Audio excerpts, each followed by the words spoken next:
Bularni biz qayta ekib qo'yamiz, tepa qismini bo'lsa, yaxshi joylarini olib qalamcha qilamiz. Shu philodendronni men bozordan 40 ming so'mga oldim. Bu philodendronni Mikens sorti. Mikens parvarishi eng oson philodendronlardan biri hisoblanadi. Duxoba bargli, chirmashib o'sadigan philodendron. Holati xunukroq bo'lgani uchun men buni arzonroqga oldim. O'zi aslida 3-4 barobar qimmatroq turadi. Bugun biz shu philodendronni tagidan kesib boshdan ekamiz. Juda ham tez o'sadi.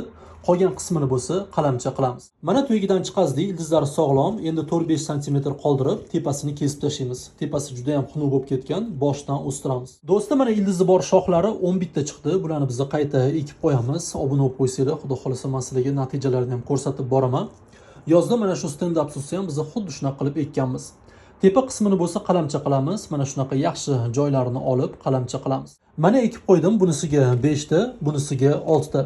Har doimdek o'zim yaxshi ko'radigan universal tuproqga ekdim. Hammaga maslahat beraman. Endi biz bularni yaxshilab sug'orishimiz kerak.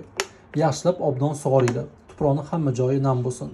Endi iloji bo'lsa bularni 7-10 kun yarim teplichkada ushlaylar, ya'ni salofan paketi ichiga solib qo'yasizlar, faqat paketi tepasi ochiq turadi. Bularga bu shart emas, chunki bularni ildizi bor, lekin qilib qo'ysanglar foydasi juda ham katta. Do'stlar, keyingi videoda qalamcha qilishni ko'rsatib beraman.